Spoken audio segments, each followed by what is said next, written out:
Leonardo da Vinci, a brief biography. Leonardo da Vinci was an Italian painter, sculptor, architect, engineer, theorist, and scientist of the Renaissance period. He is the creator of the Mona Lisa and is widely regarded as one of the greatest artists and thinkers of all time. Initially famous for his achievements as a painter, he eventually also became famous for his notebooks filled with notes and drawings on a variety of subjects such as anatomy, cartography, astronomy, botany, paleontology, military machines, and other inventions. Leonardo is often considered the founder of the High Renaissance, whose artistic and scientific works have influenced subsequent artists and scientists for centuries. Leonardo da Vinci was born on April 15, 1452 in the Tuscan hill town of Vinci, 20 miles away from Florence. He was born out of wedlock to Ser Piero da Vinci, a legal notary, and Caterina, a woman from the lower class. According to a local oral tradition, Leonardo was born in Anciano, a country hamlet that offered sufficient privacy for an illegitimate birth. However, this account could never be verified, and so Leonardo's actual birthplace still remains uncertain. A year after his birth, Leonardo's parents married separately. Apart from these details, very little is known about Leonardo's childhood. Much of it is shrouded in myth and speculation, and whatever little is known about it has been derived from Giorgio Vasari's biography of Leonardo in the book Lives of the Most Excellent Painters, Sculptors, and Architects, 1550. According to tax records, around 1457, Leonardo lived with his paternal grandfather, Antonio da Vinci. In spite of his father belonging to a long line of notaries, Leonardo only received a basic and informal education in writing, reading, and mathematics. In the mid-1460s, Leonardo's family moved to Florence, which was the center of Christian humanist thought and culture at the time. In 1466, Leonardo da Vinci, aged 14, became a studio boy in the workshop of Andrea del Verrocchio, a leading Florentine painter and sculptor. 3 years later, Leonardo became an apprentice to Verrocchio and remained in training for the next 7 years. Other artists such as Botticelli, Perugino, and Ghirlandaio, who would all go on to become famous artists in the future, also apprenticed in Verrocchio's workshop at the same time. At the workshop, Leonardo was exposed to a wide range of technical skills such as drafting, metalworking, plaster casting, metallurgy, mechanics, chemistry, woodwork, and leatherworking. Apart from these skills, he also picked up artistic skills such as drawing, painting, modeling, and sculpting. According to Vasari, Leonardo collaborated with Verrocchio on Verrocchio's The Baptism of Christ painting. Close examination of the painting has shown that a few areas, such as the landscape and much of the figure of Jesus, have been painted over the tempera using the relatively new technique of oil painting, thereby indicating the hand of a young Leonardo da Vinci. In 1472, Leonardo da Vinci, aged 20, qualified as a master in the Guild of St. Luke, the common name for a city guild for painters and other artists in early modern Europe. Leonardo's father set up a workshop for him, but he was so attached to Verrocchio that he continued to live and collaborate with him for a few more years. In January 1478, Leonardo da Vinci received an independent commission to paint an altarpiece for the chapel of St. Bernard in Palazzo Vecchio, the town hall of Florence. This was his first major independent commission. Sadly, he never completed it. By 1480, Leonardo was said to be living with the Medici, who became his patron. Leonardo often worked in the garden of the Piazza San Marco, a city square in Florence. At the garden, he met and mingled with the other artists, philosophers, and poets who were called on by the Medici. In March of 1481, Leonardo received another independent commission from the monks of San Donato in Scopito to paint the Adoration of the Magi. Unfortunately, he did not complete this as well. Instead, he went to offer his services to Ludovico Sforza, the Duke of Milan. He wrote a letter to Sforza, describing to him the various things he could do in the fields of engineering and weapon designing. and at the very end of the letter, he added almost as an afterthought that he could also paint. In 1482, Leonardo, aged 30, was sent as an ambassador by Lorenzo de' Medici to Ludovico Sforza. In Milan, Leonardo da Vinci was commissioned to paint the Virgin of the Rocks for the Confraternity of the Immaculate Conception and the Last Supper for the monastery of Santa Maria delle Grazie, a church and Dominican convent in Milan. Leonardo was employed on many projects for Sforza. He was asked to prepare floats and pageants for festivals and other special occasions. He was also asked to draw and make a wooden model for a competition to design the cupola, a dome-like structure on top of a building, for the Milan Cathedral. Leonardo then received a commission to make a model for a huge equestrian monument to Ludovico's predecessor Francesco Sforza. He completed a model for the horse and made detailed plans for its casting, but the project was eventually abandoned in 1494 when Ludovico gave away the bronze to be used for a cannon to defend the city from Charles VLLL of France. In 1499, Ludovico Sforza was overthrown by King Louis XLL of France at the Battle of Novara. As a result of this change in political power, Leonardo da Vinci left Milan for Venice, along with his assistant Sala and his mathematician friend Luca Pacioli. Upon his arrival in Venice, Leonardo was employed as a military architect and engineer, trying to devise methods to defend the city from naval attacks. The following year, Leonardo returned to Florence and stayed as a guest of the Servite monks at the monastery of Santissima Annunziata, the mother church of the Servite order. At the monastery, Leonardo was provided with a workshop, where he created the charcoal drawing of the Virgin and Child with Saint Anne and Saint John the Baptist. According to Vasari, the drawing became so popular that men, women, and children flocked to see it and admire it. In 1502, Leonardo da Vinci went to Cesena and entered the service of Cesare Borgia, the son of Pope Alexander VL. In order to gain Borgia's patronage, Leonardo created a town plan, a detailed map, of Imola, Borgia's stronghold. On seeing the map, Borgia employed Leonardo as his chief military engineer and architect and took him along with him in his travels throughout Italy.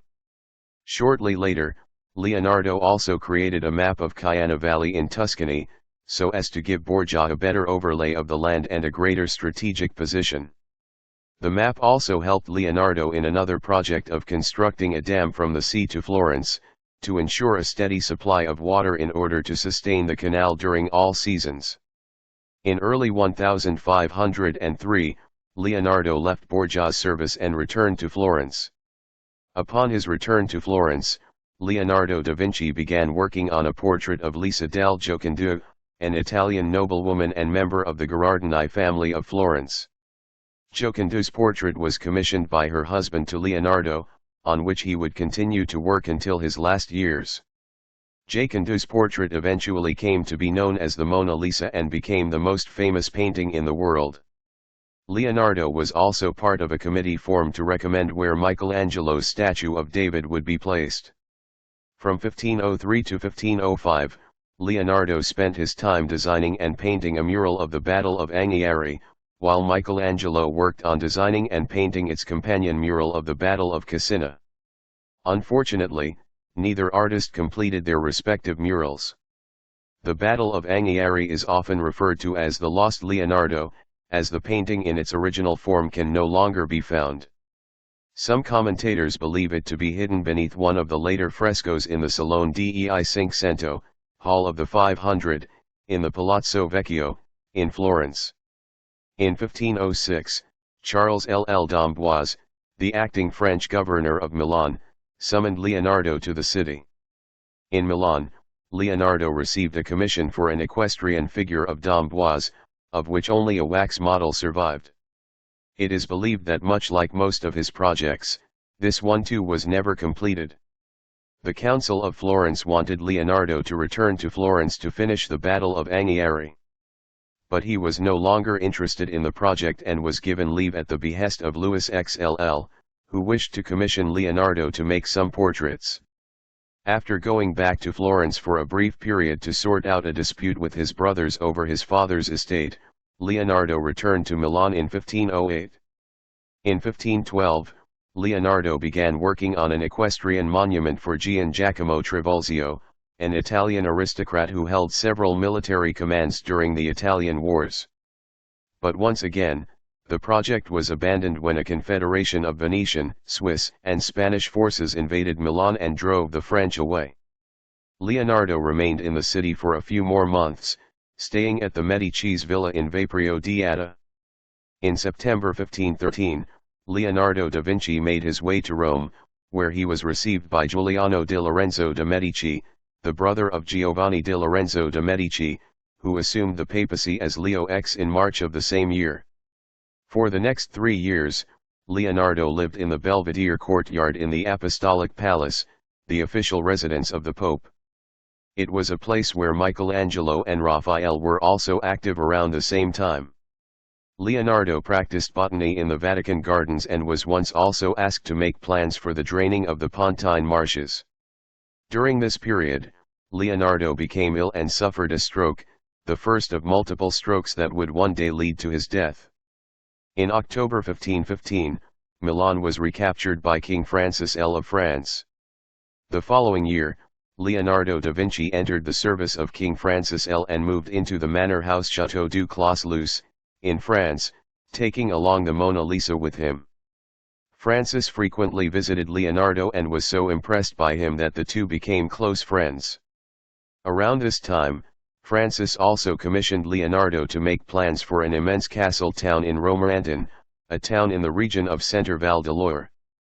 On May 2, 1519, Leonardo da Vinci, aged 67, died at Clos-Luce. The cause of his death was believed to be a stroke. Francis I had become a close friend of Leonardo before Leonardo's death, and he even remarked that there was never another man born in the world who knew as much as Leonardo, not so much about painting, sculpture, and architecture, as he was a great philosopher. In accordance with his will, 60 beggars carrying tapers followed Leonardo's casket. Leonardo's remains were interred in the Collegiate Church of Saint Florentin at the Château d'Amboise. Leonardo's friend and apprentice Francesco Melzi was his principal heir and executor, receiving Leonardo's painting tools, personal objects, and library, along with money. Sala, Leonardo's longtime apprentice and companion, owned the Mona Lisa at the time of his death in 1524. The small panel portrait was valued at 505 lire at the time, an exceptionally high amount for such a small portrait. Leonardo da Vinci is regarded as one of the greatest artists and thinkers to have ever lived. He was the quintessential polymath, often referred to as a genius, whose fame within his own lifetime was such that aristocrats and kings admired and courted him. Interest in Leonardo has never diminished over all these years. In fact, it has only increased and intensified. Experts study, analyze, and translate his writings, interpret his drawings, and examine his paintings using scientific techniques. They argue over attributions made to him and look for his lost artworks that have never been found. Although initially only famous for his paintings, it has now been generally accepted that Leonardo was so much more than just a painter. Since his death, his personal notebooks have become famous, revealing the true extent of his genius. His notebooks reveal his infinite curiosity and interest in a wide range of topics such as engineering, anatomy, physiology, science, mathematics, etc., and prove that he is one of the greatest innovators of all time. These notebooks are filled with detailed and accurate drawings and information regarding human anatomy, machines, and other scientific inventions so ahead of time that they seemed fantastical and unrealistic. One of the most famous drawings in his notebooks is the Vitruvian Man, which is a study of the proportions of the human body. The drawing depicts a man in two superimposed positions with his arms and legs apart, inscribed in a circle and square, and represents Leonardo's concept of the ideal human body proportions. The drawing has become one of the most famous and influential drawings by an artist. Some other famous drawings and sketches include the studies of the fetus in the womb, which accurately depicts the human fetus in its proper position inside a dissected uterus, the anatomical study of the arm and the human brain and skull, the extremely detailed and accurate drawing of the human spinal column, and a design for a flying machine, an aerial screw suggestive of a helicopter. And finally, we are all aware of Leonardo's great achievements in the field of art. His masterpiece, Mona Lisa, is the most famous painting in the world today. And The Last Supper is the most reproduced and famous religious painting of all time. One thing is for certain, a man such as Leonardo da Vinci, whose genius was so rare and universal, comes but rarely in history. All we can be sure of is that his greatness will continue to live on for many more centuries, or it may possibly never die at all.